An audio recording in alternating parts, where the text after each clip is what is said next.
Ibu bapak, saudara-saudari terkasih, kita diajak pada hari ini, saya dan Anda semua, mari kita bersama-sama melihat kembali sejauh mana peristiwa Paskah, sukacita Paskah, kebangkitan Tuhan Yesus dalam hidup kita, sungguh-sungguh menggelora. Kalau dalam bahasanya bacaan Injil tadi, hati kita berkobar-kobar. Ketika ikut berjalan bersama dengan Yesus, Yesus yang mana? Yesus yang sudah bangkit, Yesus yang memberikan kita jaminan sukacita itu. Ataukah kita selama ini, kendati Yesus sudah bangkit, kendati kita merayakan sukacita Paskah, tetapi hati kita kadang-kadang juga tertutup. Mengalami kekecewaan, mengalami amarah, mengalami situasi yang tidak mudah dalam hidup kita. Dan kita membiarkan konsentrasi kita habis hanya untuk memikirkan keterpurukan, penderitaan, situasi yang ada dalam hati kita. Tetapi kita lupa untuk melibatkan dan mengandalkan Tuhan. Kendati Tuhan sudah berjalan bersama-sama dengan kita selalu dan senantiasa. Haleluya, haleluya, Kristus jaya, haleluya. Bangkitlah Tuhan dari kubur, maut dosa dilebur. Haleluya, haleluya, Kristus jaya, haleluya.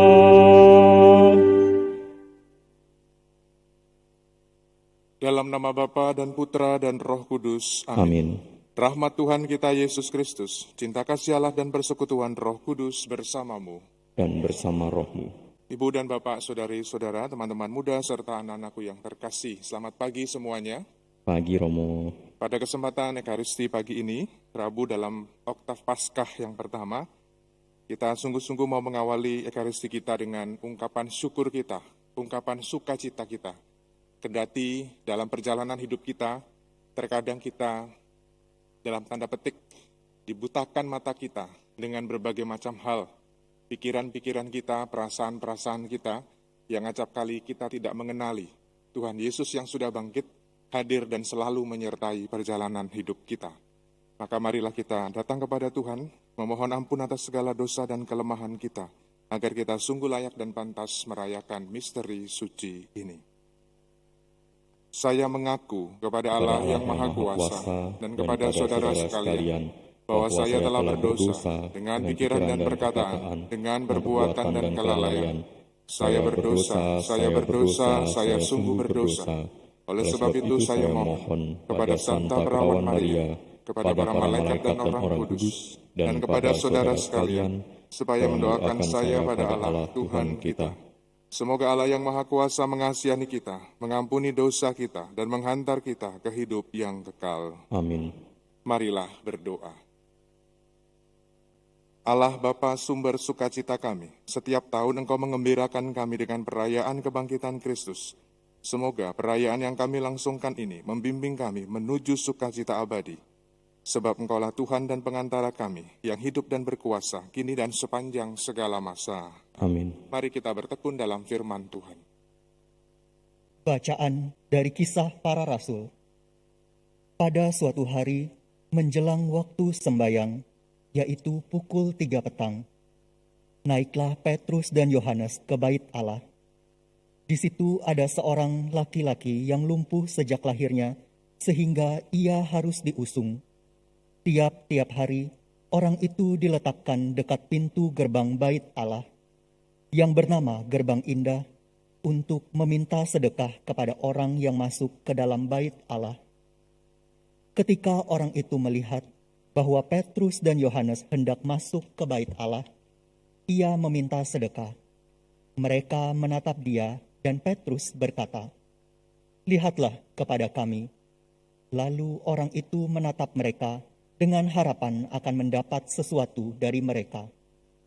Tetapi Petrus berkata, "Emas dan perak tidak ada padaku, tetapi apa yang kupunyai kuberikan kepadamu. Demi nama Yesus Kristus, orang Nazaret itu, berjalanlah." Lalu Petrus memegang tangan kanan orang itu dan membantu dia berdiri. Seketika itu juga, kuatlah kaki dan mata kaki orang itu. Ia melonjak berdiri, lalu berjalan kian kemari dan mengikuti Petrus dan Yohanes ke dalam bait Allah. ia berjalan dan melompat-lompat serta memuji Allah. Ketika seluruh rakyat melihat dia berjalan sambil memuji Allah, mereka mengenali dia sebagai orang yang biasanya duduk meminta sedekah di gerbang indah bait Allah. Maka mereka takjub dan tercengang tentang apa yang telah terjadi padanya.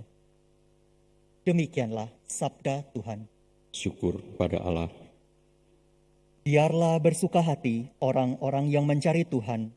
Biarlah bersuka hati orang-orang yang mencari Tuhan.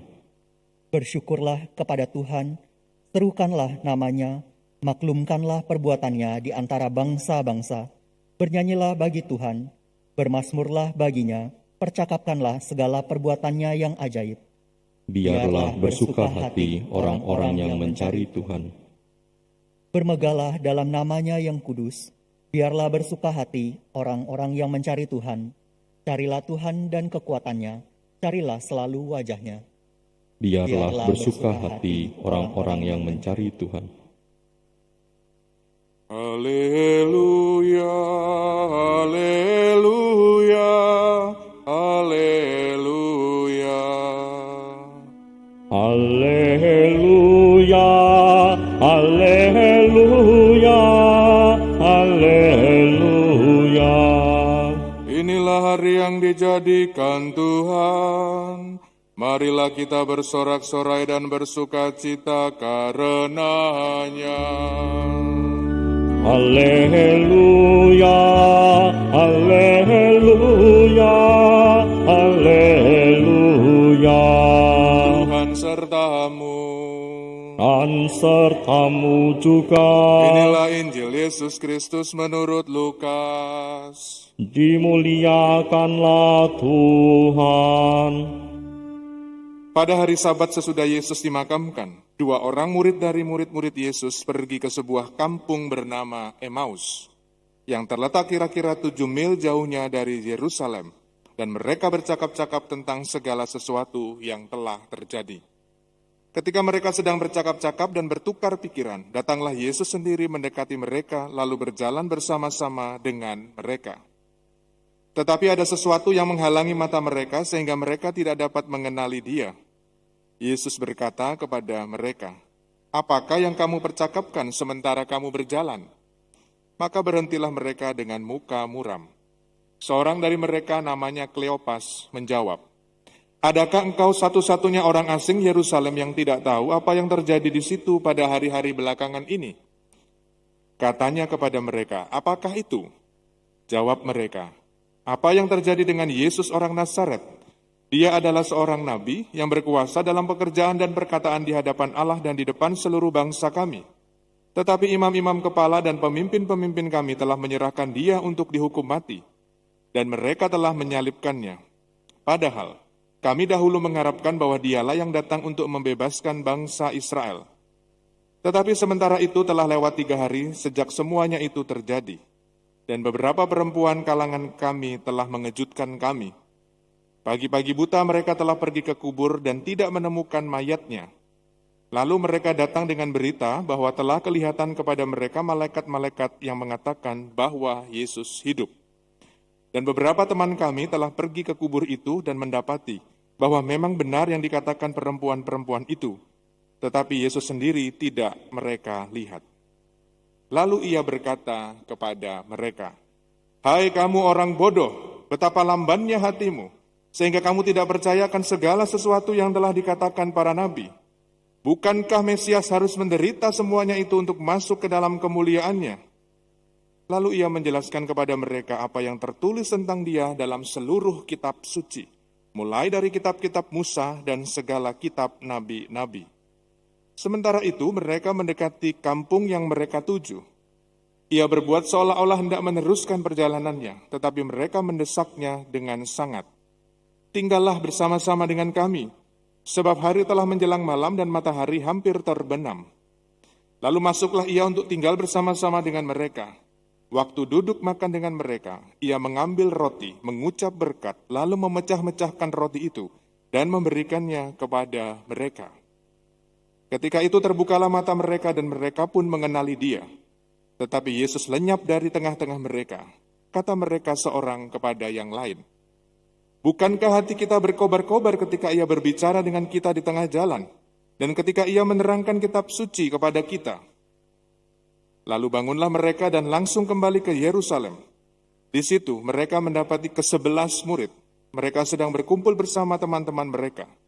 Kata mereka kepada kedua murid itu, "Sungguh, Tuhan telah bangkit dan telah menampakkan diri kepada Simon." Lalu kedua orang itu pun menceritakan apa yang telah terjadi di tengah jalan dan bagaimana mereka mengenali Yesus pada waktu ia memecah-mecahkan roti. Demikianlah sabda Tuhan, terpujilah. Terpujilah Kristus. Para ibu dan bapak, saudara-saudariku yang terkasih, bacaan Injil hari ini ceritanya cukup panjang. Tetapi saya mengajak kita semua, Anda dan saya, nanti ketika pulang ke rumah, membaca lagi bacaan ini. Bacaannya buat saya TOPBGT, the best ya.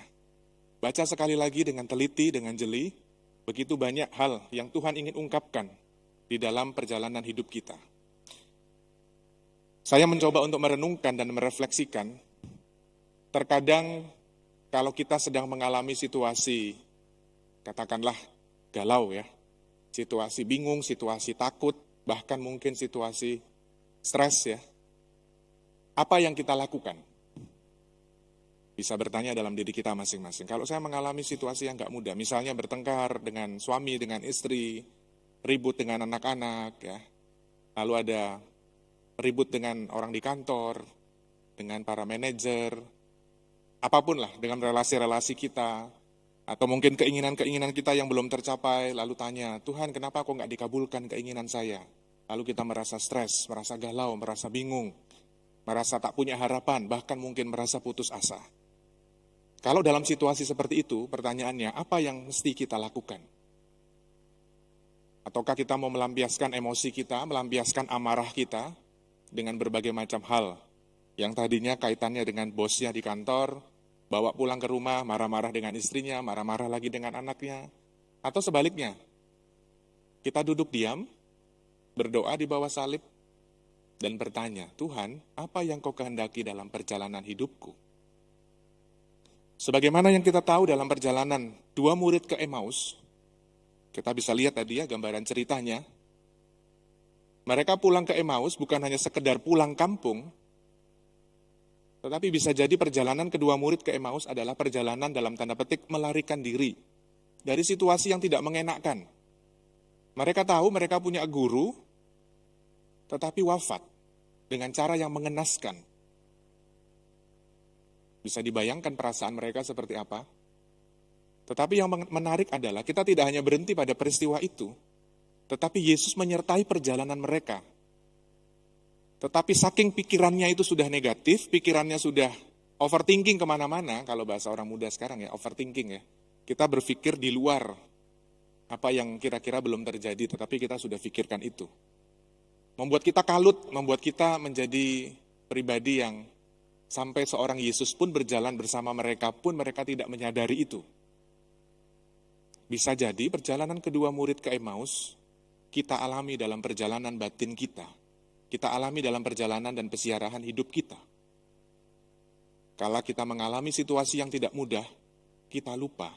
Kita punya Yesus, kita punya Tuhan yang sungguh-sungguh kita imani, punya Tuhan yang sungguh-sungguh hebat dan luar biasa dalam hidup kita, tetapi karena kita terjebak dengan kemanusiawian kita lupa bahwa Tuhan yang senantiasa berjalan bersama-sama dengan kita, seringkali kita abaikan.